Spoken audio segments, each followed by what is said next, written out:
Welcome to Courageous Conviction.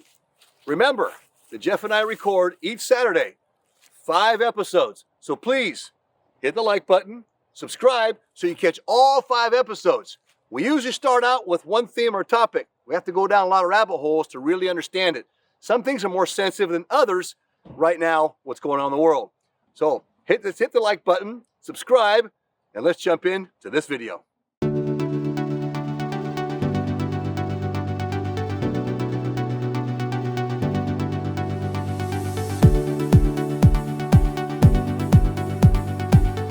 This process is quite clunky. It is quite slow and is quite expensive. The principal ways that this process has been implemented in recent times has been through what everyone knows as the SWIFT messaging platform. And that enables participating banks to communicate with each other, to send secure messages in accordance with a standard format so that they, in effect, can understand what the instructions are from the other side. This process can take many days for the ledgers to be adjusted, and the fees and charges that are incurred in this process are quite high. So we've got a problem of cost and time. Now, those problems, of course, pre-existed the more recent set of problems, and those recent set of problems have gone to how this particular set of institutions has become weaponized.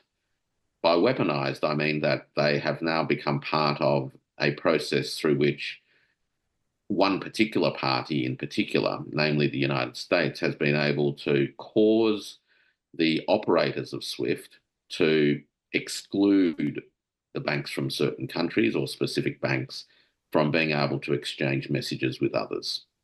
In other words, kick them out of the key information sharing arrangements that enable cross-border payments to work. mBridge begins to tackle all of these issues. So the way that mBridge does it is that it does it with a distributed ledger or a blockchain. The blockchain architecture is established in 2 basic layers. The first layer is a layer in which the participating central banks operate nodes, their own computers, which maintain a copy of the ledger. And those nodes also have the authority to be part of the consensus mechanism, which is the way in which this shared ledger is updated. I just want to explain something. He's going to go on. So now we're taking the SWIFT, the TradFi, traditional finance, and in that traditional finance for cross-border payments, meaning if you want to send money from one country to another country, right, or a payment, then you have to cross borders. And that SWIFT program is what allowed us to cross borders. What is going to happen with Project mBridge is he's going to explain something that's on blockchain. SWIFT had nothing to do with blockchain. This was messaging system. It was very, it took a long time. You know, if you wanted to make a cross-border payment or transfer money, usually took 2 to 3 business days, sometimes longer, sometimes a little bit shorter, but you took some time and it had a cost to it. Blockchain, where cryptos are based, right? And you hear cryptocurrencies, whatever cryptocurrency underlies or underpins a blockchain.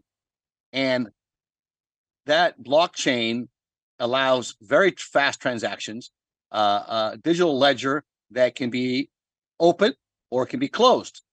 Like Bitcoin's very open, too open for many, actually. Whereas Litecoin's very closed. Both of those, though, they're mined. They're done in a way it's called proof of work. So when he's going to start talking here about a blockchain, and he's going to talk about how they have these nodes, and they're going to divide out each country will be a node. So you're going to talk about they decentralize the control of the blockchain. Fine. But the problem is anytime you go away from proof of work, and this is going to be proof of staking is what they're pretty much going to be talking about now, kind of like Ethereum is, you're still centralized. You're just not as centralized. You're in between decentralized and centralized, but you're still centralized in the concept that it's not your everyday John Doe like us that is a part of it. It costs money to be a part of this. So your big players are going to be just like your elites, the same as World Economic Forum, right? But the World Economic Forum can do things that we can't do, and therefore they can control things that we can't control.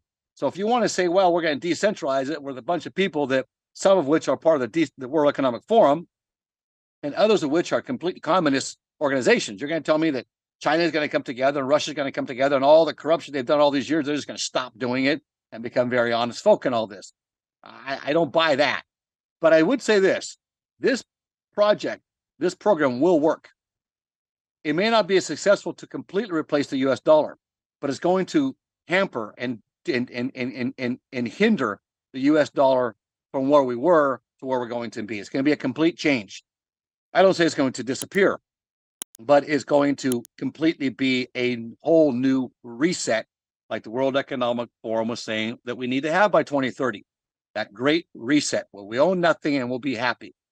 But keep this in mind. What he's going to talk about right now is blockchain, but a centralized blockchain. He's going to try to spin it to where we have all these nodes. And it's going to be, no one player can dominate or control. But yes, when it is proof of staking, which is how they're going to do this. I mean, they stake a amount of money in there. They stake it into it, and when they stake it into it, they actually are a part of control. They have part of that voting system that determines what that blockchain does and what it doesn't do, right? So every country is going to have a stake, right? Or in other words, every country will have a node, apparently we're talking about. So that's going to decentralize. But there are ways when it's done under a node, it's easier for them to fork. Hard or soft fork means you can spin off different ways to control and implement other types of softwares that a nation such as China or Russia could eventually then control or dominate the other countries and not give them an actual equal say. So as he's trying to spin this right now, it's not even true what he's talking about as far as the nodes. Now, as far as them being decentralized, as far as the nodes, it working and so forth, and the blockchain, and much faster and cheaper, yes, that's why XRP is actually vying to be part of this whole program. XRP is one of the candidates right now they're using to consider for this very program with the BRICS nation.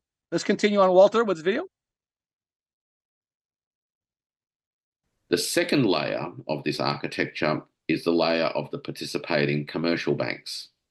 Now, those commercial banks also have nodes, and those nodes have a copy of the same ledger. The difference is that the commercial banks don't have the authority to participate in the ledger updates directly. So only the participating central banks actually have the authority to participate in the consensus mechanism that finally settles what the updates are. This distributed infrastructure enables the contemporaneous updating of all accounts. So now we've solved the time problem, because instead of having to wait for messages to be moved from one party to the other and for updates to ledgers to be made, they are made at the same time. In being able to make them at the same time, we also reduce costs. And importantly, because it's a distributed ledger where all the participating central banks are members of the consensus mechanism, no single bank can censor or block or amend transactions. That's the basic design, if you will, and the operations of mBridge to date. Is Project mBridge focused solely on wholesale CBDCs or e-commerce transactions, or does it have plans to eventually include retail CBDCs? At this stage, it's very much focused on the bank-to-bank transaction environment. And I guess in that sense, you would say that it is a piece of wholesale transactions architecture. More recently, the owner of WeChat in China, which is a very significant e-commerce and retail payments platform, has participated in a number of technology and transactions trials. In effect, that enables a business-to-business cross-border transaction to take place. But at the back end, if you will, what's going on is that it's the commercial banks through the central banks onto this collective ledger that are actually settling the transactions. So for the experience of the participating enterprises, it is their accounts that are changing, whether it's being added to or having numbers taken away from it. but the mechanism is actually taking place at the bank-to-bank level. Is supported by the IMF, the World Bank, and it is currently being observed by central banks of South Korea, Turkey, and Norway at this time. So there's definitely quite a bit of interest. It seems that those countries may become full participants at some point, just like Saudi Arabia just became a full participant several months ago. A number of large banks such as HSBC and Goldman are participating as well. So there is engagement from central banks as well as from the private sector. What do you feel is driving this unity between the two? I think they're all looking for a transactions settlements infrastructure that is fast, that is cheap, and that is ultimately censorship resistant. So those three key objectives are the common causes, if you will, for all participating institutions. In addition to those institutions you mentioned, Lena, there's actually more than 20 central banks from around the world involved in the observer level. And I think that speaks volumes to the interest in this particular technology solution to the problems as I described them, and also opens out the scaling pathway. So about 18 months or so ago, the project team actually executed its first real trials of transactions involving some 150 odd transactions valued at about 25 million US dollars or thereabouts to evaluate where they'd gotten to in terms of the design of their software. Now that all worked. So in a sense, they proved at a proof of concept level that the design objectives could be achieved. What the team discovered in doing that was that they needed to do some enhancements to the consensus mechanism of the blockchain itself, which they undertook during the course of 2023 and delivered a significant overhaul to the consensus mechanism, which now drives much faster, lower cost settlements. So they did that in readiness really for launching a minimum viable product.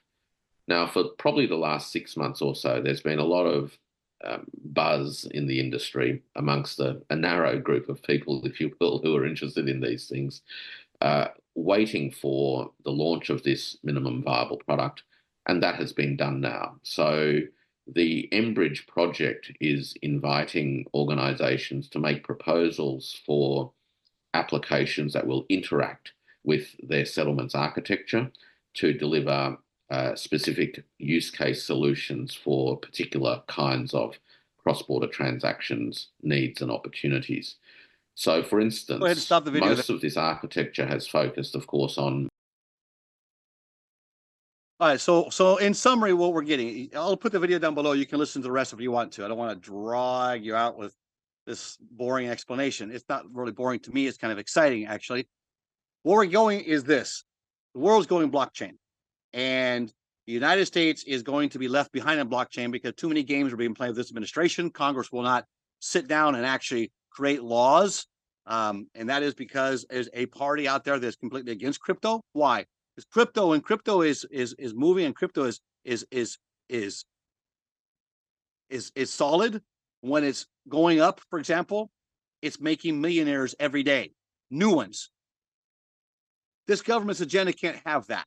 So there's going to be a great curtailing off of the dollar and of our freedoms and to be able to actually transact peer-to-peer. This blockchain, this mBridge idea that many central banks are already observing, some are signing on to, including your big investment firms, are getting involved with this. They're saying it's because of the consistency it's going to have behind it. There's going to be also gold and silver backing these currencies that are going to be used on this mBridge blockchain, this platform.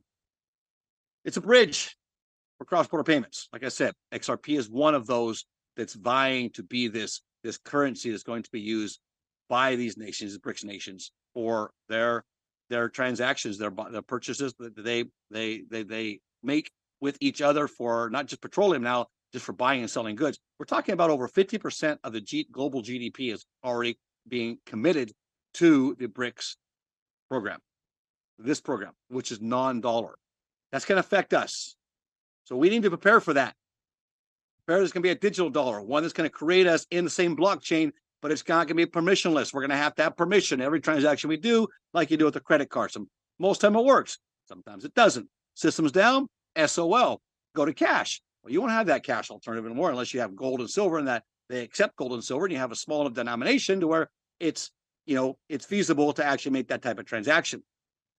All we're trying to say here on this channel is bring this awareness to people that this is a reality. You can put this with your life as far as your portfolio, investment portfolio, your retirement plans, and even or if you're going to talk anything about your religious life.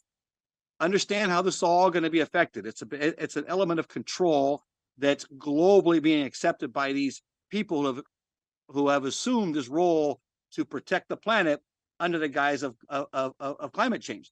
You saw it in California hitting near record highs for the heat since they've been taking temperatures in the world. They've got to show these extremes.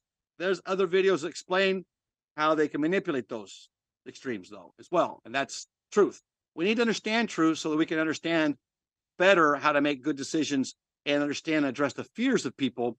We understand what the truth is. We can also understand where we find how to get around these type of controls and or get through them and get over them, and what we need to do to actually stand up for what we should in defending ourselves against these type of controlled markets. And that's essentially what this is. If you like this kind of content, do us a favor, give us a thumbs up, subscribe down below, send this video out to your friends. We are only doing this a couple times a week now, once or twice a week, trying to get a couple videos out till we get our studio, because we don't really have a proper place to actually sit down and give you actually all the information we'd like to give you from what we studied from to bring this to you. Now, we just try to give maybe a video or something that helps solidify the truth of what we're trying to bring to you. If you want truth, then you'll subscribe down below.